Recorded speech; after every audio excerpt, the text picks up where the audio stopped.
The lord. మన ప్రభువైన యేసుక్రీస్తు నామములో మీ అందరికీ హృదయపూర్వకమైనటువంటి వందనాలు. ఈ సమయంలో నేను కొన్ని మాటలు మీతో పంచుకోవాలని ఈ సమయంలో మీ ముందుకొచ్చాను. ఒక వ్యక్తి, బైబిల్ తెలియనటువంటి వ్యక్తి, దేవుడంటే తెలియనటువంటి వ్యక్తి ఎందుకో తనకు బైబిల్ చదవాలని అనిపించిందంట. ఆ బైబిల్‌ని కొనుక్కొచ్చుకొని బైబిల్‌ని చదువుతా ఉన్నాడంట ఒక్కొక్క అధ్యాయం. ఆ అధ్యాయం చదువుతున్నప్పుడు అందులో ఉన్నటువంటి మాటలు, కుడి చెంప మీద కొడితే ఎడమ చెంప చూపెట్టుము, నీ పొరుగువాన్ని ప్రేమించుము, నీ శత్రువుని ప్రేమించుము అని ఇలాంటి అనేకమైన విలువైన మాటలను ఆయన చదువుతున్నప్పుడు ఈ బైబిల్ ఎంత పవిత్రమైనది, ఇందులో ఉన్నటువంటి యేసుక్రీస్తు కూడా ఎంత పవిత్రమైన వాడు. మరి యేసుక్రీస్తును తెలుసుకున్నటువంటి అనేకులు మన మధ్యలో ఉన్నారు, క్రైస్తవులుగా ఉన్నారు. వాళ్ళని ఒకసారి పరీక్షిస్తే పోలేదు, వీళ్ళు ఇలాంటి జీవితం జీవిస్తున్నారా లేదా అని ఆయన తెలుసుకోవాలనుకొని తన స్నేహితుని దగ్గరికి వెళ్ళి చెంప మీద ఒకటి గట్టిగా కొట్టినంట. తను కూడా ఎప్పుడైతే తన చెంప మీద కొట్టాడో తిరిగి తను కూడా కొట్టడం జరిగిందంట.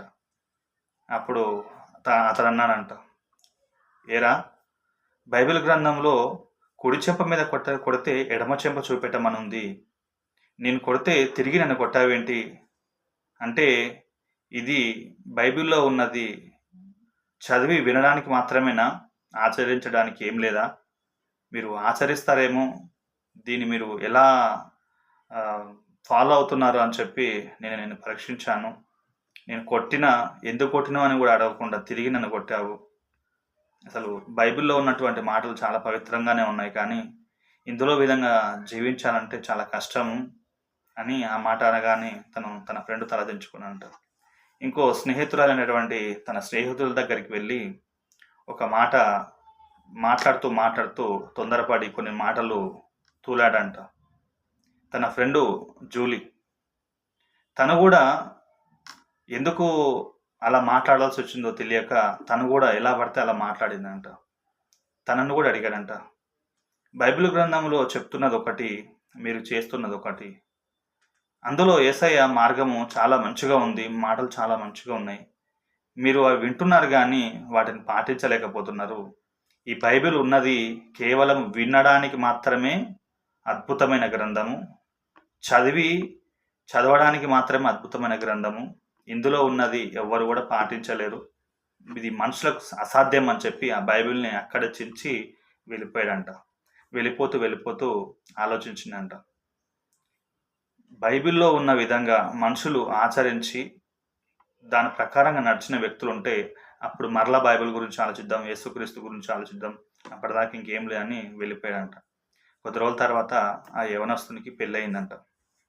అది ఒక క్రిస్టియన్ పెళ్లి చేసుకున్న తొలి దినాల్లోనే భార్యకు చెప్పాడంట, నీవు చర్చికి వెళ్ళకూడదు, ఫాస్టర్స్ ఇంటికి ఆహ్వానించకూడదు, విశ్వాసులను ఇంటికి ఆహ్వానించకూడదు, నువ్వు వెళ్ళకూడదు, నువ్వేం చేసుకున్నా ఇంట్లోనే చేసుకోవాలి, బయటికి మాత్రం వెళ్ళడానికి లేదు, ఎవరింటికి రావడానికి లేదు. ఒకవేళ అలా జరిగినట్లయితే నీ విమానం మోత మోగిస్తానని చెప్పిందంట. అలాగ కొద్ది రోజులు గడిచిపోయిన తర్వాత తన భార్య భర్త దగ్గరికి వెళ్ళి, ఏవండి, చిన్నప్పుడు నా పేరు పెట్టినటువంటి దైవజనుడు ఈ ప్రాంతానికి వచ్చాడు, తన దగ్గరికి నన్ను తీసుకెళ్ళండి, తనని నేను చూడాలి, కలవాలని తన భర్తతో మాట్లాడినప్పుడు అప్పుడే షూస్ వేసుకుంటున్నటువంటి భర్త అదే బూటుకాలతో తన తల మీద తన్నప్పుడు అక్కడికక్కడనే కుప్పగూలి తల పగిలి రక్తమంతా కింద పోతుంటే అత్తయ్య గారు చూసి, అమ్మా ఏమైందమ్మా అని దగ్గరికి వస్తే, ఏం లేదు అత్తయ్య గారు, కళ్ళు జారి కింద పడిపోయాను, గాయమైపోయిందంటే అక్కడే ఆమె చీర కట్ చేసి చింపేసి కట్టేసుకుందంట. తన భర్త ఏమి కూడా చలించకుండా వెళ్ళిపోతున్నాడంట. వెళ్ళిపోయి కారులో కూర్చున్నాడంట. భార్య వచ్చి, ఏమండి, నేనంటే చాలా ఇష్టం మీకు, మీరు నన్ను తీసుకెళ్తున్నారు, మీరు వస్తారు, నన్ను తీసుకొని వెళ్తారు, మీ గురించి నాకు తెలుసండి, నేనంటే మీకు చాలా ఇష్టం అండి అని ఇంట్లోకి వెళ్ళిపోతుందంట. తను తను ఏ పని మీద అయితే బయటికి వెళ్తున్నాడో వెళ్తూ వెళ్తూ ఆలోచనలు పడ్డాడంట. ఒకప్పుడు నేను బైబిల్ని చించేశాను. అందులో ఉన్న మాటలు చదివడానికే వినడానికే బాగుంటాయి కానీ ఆచరించడానికి ఎవరు ఆచరించరు, అది ఒక అబద్ధం అనుకున్నా. ఈరోజు నా భార్య ఏంది దానికి అనుగుణంగా ఉంది. నేను తన్నినా కూడా రక్తం వెళ్తున్నా కూడా మా తల్లిగారికి కింద పడ్డాను, తలజారి కింద పడ్డాను, కళ్ళు తిరిగి కింద పడ్డాను అని చెప్పింది కానీ నా భర్త కొట్టిండని చెప్పలేదు. నన్ను తిట్టిపియొచ్చు. మరలా అంత దెబ్బ కొట్టినా కూడా నా దగ్గరకు వచ్చి ప్రేమగా, ఏవండి నేనంటే మీకు ఇష్టము, నన్ను మీరు బాగా ప్రేమిస్తున్నారు, మీరు సాయంకాలం వచ్చి నన్ను తీసుకెళ్తారని చెప్పి ఆ మాట ఎలా సాధ్యమైంది అని ఆయన ఆలోచనలో పడ్డాడంట. ఆ ఆలోచనలో పడ్డ వ్యక్తి గొప్ప సేవకుడై అనేక మందిని ఆత్మలను రక్షించేటువంటి కాపరిగా మారిందంట. ఎవరి వల్ల? భార్య వల్ల. ఆ భార్య యేసుక్రీస్తు విశ్వాసం ఒక్కటే కాదు కానీ ఆమె ప్రవర్తన కూడా జాగ్రత్తగా కాపాడుకోవడంతో తన భర్తను రక్షించుకోవడం జరిగింది. తన భర్తతో పాటు అనేకులను కూడా రక్షించడం జరిగింది. ఈరోజు ఆత్మీయులుగా ఉన్నటువంటి మనమందరం కూడా ఒకసారి ఆలోచించండి. ఎవరికి నేను చెప్పేటువంటి పెద్ద దైవ సేవకుని, గొప్ప బిలీవర్ని అని కానీ ఇంకా వేరే వేరే కాదు. చాలామంది మనం అక్కడక్కడ వెళ్ళినప్పుడు ఎన్నో విధాలుగా మనం నోరు తెరిస్తే ఎన్నో అబద్ధాలు మాట్లాడడం, కోపం వచ్చినప్పుడు సాదాసీదమైనటువంటి వ్యక్తిలా గత జీవితంలో ఉన్న మనం ఎట్లా ఉన్నామో సేమ్ అలాగనే మనము అట్లా ప్రవర్తించినట్లుగా ప్రవర్తించడం, నోటికే మాట వస్తే ఆ మాట మాట్లాడడం. మనము సంఘానికి వెళ్ళినప్పుడు అందరితో కలిసి ఎంత ఆత్మీయంగా ఉంటామో తిరిగి మన గృహానికి వచ్చినాక కూడా అంతే ఆత్మీయత కనపరచవలసినటువంటి మనమందరం కూడా ఇంట్లో ఉన్న వారితో ఒకరితో ఒకరికి విశ్వాసం కలిగి ఉన్నాం కానీ ప్రవర్తన విషయంలో ఎక్కడికన్నో తప్పిపోతున్నాం. ప్రేమ చూపించే విషయంలో తప్పిపోతున్నాం. ఆదరించే విషయంలో తప్పిపోతున్నాం. చాలా గ్రూపులు ఉన్నాయి, చాలా సంఘాలు ఉన్నాయి, డినామినేషన్స్ ఉన్నాయి, చాలా చాలా ఉన్నాయి. ఈరోజు భక్తి తరిగిపోతుంది కానీ పెరిగిపోతలేదు. ఒకనాటి భక్తులు దేవుని కొరకు వాళ్ళు రోషం కలిగి నిలబడ్డారు. ఈరోజు ఇండియాకు సువార్త అందించబడ్డది అంటే, ఇండియాకు దేవుని గురించి తెలియబడ్డదంటే వాళ్ళు నడుం కట్టుకొని వాళ్ళ కుటుంబాలను వదిలేసి వాళ్ళ ప్రాంతాలను వదిలేసి భారతదేశానికి వచ్చి సువార్త ప్రకటించారు. వాళ్ళు ఆకలి దప్పులు కూడా లేకుండా, నిద్రాహారాలు లేకుండా ఫ్యామిలీలను వదిలిపెట్టుకొని దేవుని కొరకు ఎంతగానో శ్రమపడ్డారు. వాళ్ళ శ్రమ ఫలితమే ఈరోజు నేను రక్షించబడడం, మీరు అనేకులు కూడా రక్షించబడ్డారు. ఈరోజు దేవుణ్ణి ఎరిగినటువంటి వారంగా ఉన్న మనమందరం మన ప్రవర్తన విషయంలో చాలా జాగ్రత్తగా ఉండాలి. చిన్నవాడు చెప్పినా వినాలి, పెద్దవాడు చెప్పినా వినాలి. ఎవరు చెప్పినా కూడా తోసివేసేదిగా ఉండకూడదు. ఎదుటి వాళ్ళని అర్థం చేసుకోవాలి. ఎదుటి వాళ్ళు ఏం మాట్లాడుతున్నారో, వాళ్ళు ఏ విధంగా మాట్లాడుతున్నారో అర్థం చేసుకోవాలి. ఈరోజు చాలామంది సేవ చేస్తున్నటువంటి వారు చాలామంది ఉన్నారు, చాలా సంతోషం. కానీ ఎట్లా సంఘాల పరిస్థితులు ఎలా ఉన్నాయి, విశ్వాసుల పరిస్థితులు ఎలా ఉన్నాయి? ఒకరికంటే ఒకరికి పడట్లేదు, ఒక సేవకునికి పడట్లేదు, ఒక విశ్వాసకి పడట్లేదు. అందరూ అనట్లేదు కానీ కొందరు ఉన్నారు యూట్యూబ్లలో ఒకరి మీద ఒకరు సేవకులు అసలు వాళ్ళ జీవితాలను వీడియో రూపకంగా పెట్టి వీళ్ళు ఇలా ఉన్నారు, వాళ్ళు అలా ఉన్నారంటే తను ఎలా ఉంటే నీకెందుకు, నాకెందుకు? ఎవరి ఆత్మీయ జీవితము, వాళ్ళ ప్రయాణం వారిదే. ఒకవేళ వాళ్ళ జీవితం ఏమన్నా చిన్న పెద్ద తప్పులు ఉంటే ప్రభు చూసుకుంటాడు. తను ఆత్మీయ జీవితంలో ఎంతో శ్రమపడి ఒక సంఘాన్ని నిర్మించుకున్న తర్వాత చిన్నవో పెద్దవో తప్పులను బట్టి ఈరోజు ఒకరంటే ఒకరు పడట్లేదు. కానీ ఈరోజు వీడియోలు పెట్టి అలాంటి వారు ఇలాంటి వారు అంటే నువ్వే సంఘాన్ని నడుపుతున్నావు, నువ్వు ఎంతమంది ఆత్మను రక్షించావు?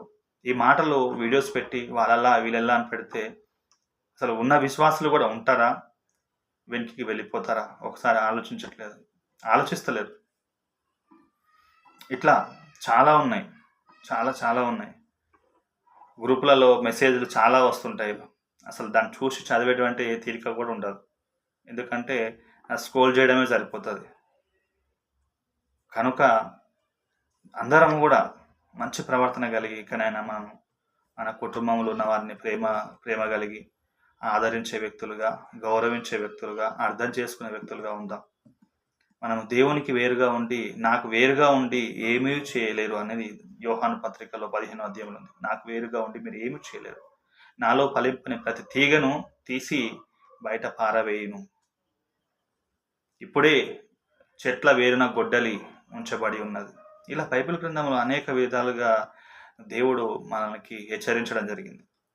ఈరోజు విశ్వాసులుగా ఉన్నటువంటి వారు లోకంలో ఉన్నటువంటి వారి వల్లే ఉండడానికి లేదు. కానీ అక్కడక్కడ సంఘాలలో చాలామంది లోకానుసరమైనటువంటి ఆచారాలు కలిగి, లోకానుసరమైనటువంటి పద్ధతిలోనే ఉన్నారు. ఇంకా నవీన స్వభావం ధరించుకోలేదు. మనం భూమి మీద ఎన్ని రోజులు ఉంటామండి? మా అంటే ఉండేది కొద్ది దినాలు మాత్రమే. ఉంటే మహా అయితే ఎన్ని రోజులు?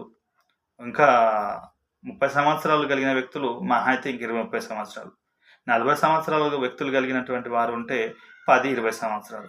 50 సంవత్సరాల వ్యక్తులుగా నిండిన వారైతే 10 మాట 20 సంవత్సరాలు. రోజులు మాత్రమే మనం బ్రతికేది. ఇక్కడి నుంచి వెళ్ళిపోతాం. మనం ఉండేది మన తండ్రి దగ్గరనే. ఆయన ఖచ్చితంగా మనల్ని అడుగుతాడు, లెక్క అడుగుతాడు. ఎదుటివారి పట్ల నువ్వు ఎలా ఉన్నావు? ఎలా తీర్పు తీర్చావు? వాళ్ళని ఎలా చూసావు? ఏ విధమైనటువంటి ఆలోచనలు కలిగి ఉన్నావు? నీ సమయాన్ని ఎంతగా నువ్వు నా కొరకు వెచ్చించావు? పొద్దాక నీ గురించి నువ్వు ఈ లోక సంబంధమైనటువంటి విషయాల మీద నేను మనసు ఉంచావు. కానీ దైవభక్తి విషయంలో, అది దైవభక్తి చేస్తే ఎంత లాభమో, భూమి మీద జీవించినంత వరకు ఎంత లాభమో, చనిపోయిన తర్వాత నా దగ్గరకు వచ్చినాక ఎంత లాభం అనేది దేవుడు ఖచ్చితంగా అడుగుతాడు. మనకు తెలియకుండానే మనం వెళ్ళిపోతాం. మనం ఎంత శ్రమ పడుతున్నాం, ఎంత కష్టపడుతున్నాము అనుకుంటున్నాం. కానీ ఎంత శ్రమపడ్డా, ఎంత కష్టపడ్డా చీపురు పుల్ల కూడా తీసుకొని మనం వెళ్ళలేం. మన పిల్లలను బాగా చదువుకోవాలి, బాగా ఉద్యోగాలు చేయాలని ఆశ కలిగి ఉన్నారు. కానీ దేవసేవకులు ఎందుకు అనుకోవాలి? నా పిల్లలు సేవకులు కావాలి, సేకురాన్లు కావాలని వాళ్ళు ఎంతగా శ్రమపడాలని ఎందుకు కోరుకుంటారు? సేవ చేస్తే ఎంత అసలు భాగ్యమో వాళ్ళకి తెలుసు కాబట్టి అలా కోరుకుంటారు. మనమైతే ఎలా అనుకుంటామంటే, ఈ లోకంలో చాలా వరకు ఉద్యోగాలు చేస్తే బాగుంటుంది, ఈ లోకంలో సంపాదించుకొని పేరు ఉంటే బాగుంటుంది అని మనం ఆశిస్తాం. అలా చేయడము తప్పనట్లేదు. కానీ ఈ లోకం మీద మనకి ఎంతైతే ఉద్యోగము, మన కుటుంబం, మన ఫ్యామిలీ ఎంతైతే ఉందో అంతకంటే ఎక్కువ దేవుని మీద ఉండాలి. ఈ యొక్క రాబోయే దినాలలో ఎంత ఆత్మీయంగా జీవిస్తే వాళ్ళు అన్ని శోధనలు తప్పించుకుంటారు. ఎంత ఆత్మీయుల కుటుంబం అయితేనే ఆ కుటుంబము ప్రశాంతంగా, సమాధానంగా ఉంటుంది. మనము ఇంట్లో రాసి పెడతా కొన్ని వాగ్దానాలు ఉంటాయి ఇంట్లో. ఏ అపాయము నీ గుడారము సమీపించదు అని. ఏ అపాయం నిజంగానే గుడారం అది వాగ్దానమే. కానీ మన ప్రవర్తన మంచిగా ఉన్నప్పుడు ఆ వాగ్దానం మన జీవితంలో నిలబడుతుంది. ఎవరిని కూడా నొప్పించాలనో, ఎవరిని కూడా ఇలా అలా అని అనాలనో కాదు. కానీ చాలామంది క్రైస్తవులను చూస్తున్నప్పుడు యేసుక్రీస్తు వారిలో కనిపించట్లేదు. విశ్వాసంలో కాదు, కొంతమంది దైవజనులు కూడా కనిపించట్లేదు. ఇక్కడ ఈ ప్రాంతంలో ఉన్నటువంటి సేవకులు కొంతమంది కలిసినప్పుడే కానీ, చిన్న చిన్న మీటింగ్స్ పెట్టుకున్నప్పుడే కానీ వారిలో ఉన్న ప్రేమ, వారిలో ఉన్న ఆసక్తి, వాళ్ళు నడిచే విధానము, వాళ్ళ భక్తి అన్నీ మనకు ఓసారి అర్థమైనప్పుడు అసలు చాలా బాధ అనిపిస్తుంది. కనుక ఎవరి మనస్సాక్షికి వాళ్ళు ఒకసారి పరీక్షించుకొని చిన్నవాడైనా సరే, పెద్దవాడైనా సరే, దేవుని మాటలు ఎవరు చెప్పినా దేవుని మాటలని, మన ఆత్మీయ జీవితం ఎలా ఉంది, మన ఆత్మీయ అనుభవం ఎలా ఉంది, మొదట్లో మనం ఎంతగా దేవునితో మనం అంటగట్టబడి ఉన్నాం, ఇప్పుడు ఏంది మన పరిస్థితి అని. చాలామంది విశ్వాసులు మా ఇంటికి రండి ప్రార్థన చేయండి అనేక విధాలుగా మనకు సేవ జరుగుతున్నప్పుడు, సేవ స్టార్ట్ అయిన తర్వాత దేవుని కాడ కూర్చొని ప్రార్థన చేసే సమయం కంటే ఎక్కువ విశ్వాసుల కాడికి, సంఘ పనుల మీదనే ఎక్కువ మనము సమయాన్ని కేటాయిస్తాం. దేవుడు అది చూసి చాలా దుఃఖపడతాడు. మొదట్లో ఆయన దగ్గరనే మనం కూర్చోవడం, ఆయనతోటే మనం మాట్లాడుకోవడం, ఆయన ఊహలనే, ఆయన ఆలోచనలనే మనం ఉండడం, దాన్ని బట్టే మనకు దేవుడు సంఘ విస్తరణ జరిగించాడు. ఈరోజు ఆయనను మనం ఒకవేళ మర్చిపోయినట్లయితే ఈ సంఘం ఉన్నా కూడా మనకు ఏ ప్రయోజనం ఉండదు. మనం ఎంతగా దేవుని దగ్గర కూర్చొని, ఆయన పాదాల దగ్గర కూర్చొని గంటల తరబడి మనం ప్రార్థన చేస్తూ ఆయన సన్నిధిని మనం గడుపుతామో అప్పుడు మాత్రమే సంఘాన్ని ప్రభావితం చేయడం జరుగుతుంది. విశ్వాసులు కూడా అర్థం చేసుకోవాలి.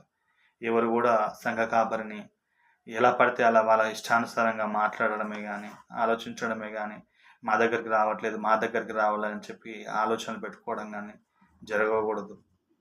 ఇట్లా చెప్పుకుంటూ పోతే చాలా విషయాలు ఉన్నాయి. కనుక ప్రియమైన వారలారా, మనము మరలా మన ప్రవర్తనను మనము జాగ్రత్తగా చూసుకొని, మనల్ని చూస్తారు ఇతరులు, మన ఫ్యామిలీ చూస్తుంది, మన బంధువులు చూస్తారు. మనల్ని చూసినప్పుడు మనలో యేసుక్రీస్తు ఉన్నాడు అని వాళ్ళకి తెలియాలి. అప్పుడే వాళ్ళు ఆలోచిస్తారు, అప్పుడే వాళ్ళు రక్షింపబడతారు. అలా ఆలోచించకుండా మన ప్రవర్తన బాగలేకపోతే ఎన్ని మాటలు చెప్పినా, మనం ఎంత గొప్పవారిమైనా, అందుకే కొరింథీ పత్రికలో మాట ఉంది 13వ అధ్యాయంలో, బీదల పోషణ కొరకు ఆస్తి అంతా అమ్మి ఇచ్చినను ప్రేమ గురించి కొన్ని మాటలు ఉంటాయి. మీకు చదివి వినిపించి నేను ముగిస్తానండి.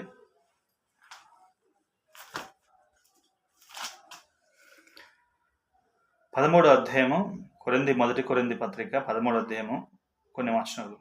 మనుషుల భాషలతోనూ దేవదూతల భాషలతోనూ నేను మాట్లాడినను, ప్రేమ లేడిన వాడినైతే మ్రోగేడు కంచును కనకనలాడు తాళంనై యుదును. ప్రవచించు కుపవారము కలిగి మర్మములన్నీయు జ్ఞానమంతా ఎరిగిన వాడనైనను, కొండలను పెకలింపగల పరిపూర్ణ విశ్వాసము గల వాడనైనను, ప్రేమ లేని వాడనైతే నేను వెడుదుడను. ప్రేమ లేకపోతే వెడుదుడని బైబిల్ చెప్తుందండి. అందరికీ ప్రేమ ఉంది, అందరూ మంచివారే. కానీ కొన్ని సందర్భాలను బట్టి మనలో ఉన్నటువంటి ఈ శరీరము మనల్ని అదుపు తప్పి కొన్ని విధాలుగా మాట్లాడడం, కొన్నిసార్లు ప్రవర్తన కూడా ఇతరులకు గాయపరిచే విధంగా ఉండడం. అయితే దాన్ని చూసినటువంటి వారు, దాన్ని గమనిస్తున్నటువంటి వాళ్ళు ఇక మన మాట వినరు. మన ప్రవర్తన మంచిగా ఉన్నప్పుడే ఎదుటి వాళ్ళు మన మాట వింటారు. అది కాపరి కావచ్చు, కుటుంబంలో యజమాని కావచ్చు, తల్లి కావచ్చు, తండ్రి కావచ్చు, పిల్లలు ఎవరైనా కావచ్చు. మన ప్రవర్తనను జాగ్రత్తగా మనం చూసుకున్నప్పుడే మనం చెప్పే వాక్యమే కానీ, మనం చెప్పే మంచి మాటలే కానీ అవతల వ్యక్తులు రిసీవ్ చేసుకుంటారు. ఆ మాటలను బట్టి వాళ్ళు ఆలోచించి మారడానికి వాళ్ళు ముందుకు వస్తారు. కనుక మనం అందరం కూడా ఇక నుంచైనా మనము ఈ భూమి నుంచి తీయబడతామో తెలియదు కనుక ప్రవర్తన విషయంలో ప్రాముఖ్యంగా జాగ్రత్తగా మనస్ఫూర్తిగా ప్రేమిద్దాం, మనస్ఫూర్తిగా అర్థం చేసుకుందాం, ఇతరులను మనము మనస్ఫూర్తిగా క్షమిద్దాం. వాళ్ళు ఎలాంటి వారైనా సరే మనము క్షమించలేని వ్యక్తి ఉండకూడదు. కేవలం చెప్పి మాత్రమే ఆ సందర్భం వచ్చినప్పుడు వాటిని చేయకపోతే మన ప్రవర్తన జారిపోయినట్టే, మన ప్రవర్తన విషయంలో మనం ఓడిపోయినట్టే. చెప్పుదరే కానీ చేయరు అన్నట్లుగా ఉండకుండా చెప్పి చేసే వ్యక్తులుగా ఉండి, చేస్తూ మనం చెప్తూ మనలో ప్రభువుని ఈ లోకానికి చూపిస్తూ మన కుటుంబాలను, మన సంఘాలను కాపాడుకుందాం. లోకము చాలా అసలు చీకటి అంధకారంలో ఉంది, భయంకరమైన సిచ్యువేషన్ ఉంది. బయట ఎక్కడ నెమ్మది లేదు, ఎక్కడ సమాధానం లేదు, ఎక్కడ సంతోషం లేదు. ఎక్కడ చూసిన అక్రమ సంబంధాలు, చెడు వ్యసనాలు, గంజాయి చాలా వరకు యవనస్తులు చెడిపోతున్నారు గంజాయి వల్ల, ఇంకా మద్యము, ఇంకా అనేకమైనటువంటి చెడు వ్యసనాల వల్ల. చిన్న చిన్న పిల్లలు చూడకూడదని చూస్తున్నారు. వృద్ధులు అనేది కూడా తేడా లేదు, చిన్నవారి నుంచి మొదలుకొని వృద్ధుల వారి వరకు చూడకూడని చూడడం, చేయకూడని తప్పులు చేయడం. చిన్న చిన్న పిల్లలే, 10 సంవత్సరాల పిల్లలే ప్రేమలు పడిపోవడం, ప్రేమించుకోవడం, తల్లిదండ్రులకు తీరని దుఃఖాన్ని కలిగించడం.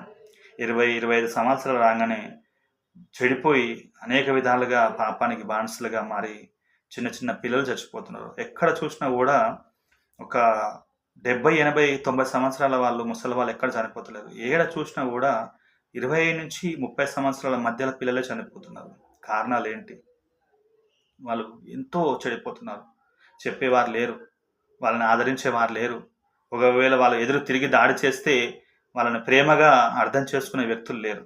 ఈ లోకంలో ఎవరు ఉన్నటువంటి వాళ్ళు మనం ఉన్నాం. ఈ లోకంలో ఉన్నటువంటి వారికి మనం ఉన్నాం. క్రైస్తవులుగా మనం చూపిద్దాం యేసయ్య ప్రేమను. అలా మనం చూపించినప్పుడే వాళ్ళు ఆలోచిస్తారు. వాళ్ళు అలాంటి వాళ్ళు, ఇలాంటి వాళ్ళు అంటే ఎవరు కూడా రక్షణలోకి రారు, రక్షింపబడలేరు. ఒకరోజు నేను అలాంటి వాడనే. కనుక ఈరోజు నా జీవితాన్ని మార్చినటువంటి ప్రభు, కొంతమంది నాకు బోధించినటువంటి ఆ వాక్యం తెలుసుకున్నటువంటి సత్యాన్ని బట్టి నా జీవితాన్ని మార్చుకొని ఈరోజు ప్రభువుకు అంకితం చేయగలిగాను.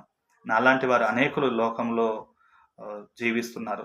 వాళ్ళను కూడా యేసయ్య మనలో బ్రతికున్నాడు. యేసయ్య మాటలు చదవడానికి, వినడానికే కాదు, అవి ఆచరింపదగినవి. ఆచరిస్తే జీవితాలు అద్భుతంగా మారుతాయి. ఎటువంటి వ్యక్తులైనా పశువులాంటి వ్యక్తులైన మనుషులుగా మారి వారి జీవితాలను సరి చేసుకుంటారని మనలో ప్రభువును చూపిద్దాం. ప్రియమైనటువంటి దైవజనులారా, విశ్వాసులారా, తోటి స్నేహితులారా, మీ అందరికీ నేను తెలియజేసేది ఒకటే. ఈ మాటలను మీకు ఒక కాపరిగాను, ఒక సేవకుడిగాను నేను చెప్తే మీరు వినాలనో కాదు, కానీ నా హృదయంలో ఉన్నటువంటి భారాన్ని, ఆ ప్రభువు పెట్టినటువంటి భారాన్ని మీతో పంచుకున్నాను ఇంతవరకు. ఈ మాటలు విని మీరు ఒకసారి ఆలోచన చేసి మీరు మంచి ప్రవర్తన కలిగి అద్భుతంగా చేసే వాళ్ళు ఉన్నారు. మీకు కృతజ్ఞతలు, హృదయపూర్వకమైనటువంటి వందనాలు. ఒకవేళ చిన్న చిన్న పొరపాట్లు ఉంటే వాటిని సరిదిద్దుకొని ఇంకా ఆత్మీయంగా మనం రోషం కలిగి ప్రభువు పనిలో ముందుకు వెళ్ళి మన కుటుంబాలని, సంఘాన్ని, మన సమాజాన్ని మనము ప్రభావితం చేసే వ్యక్తులుగా మనం ముందుకు వెళ్ళాలని ఆశిస్తూ మరి ఈ మాటలు మీకు తెలియజేస్తూ నా కొద్ది మాటలు ముగిస్తున్నాను.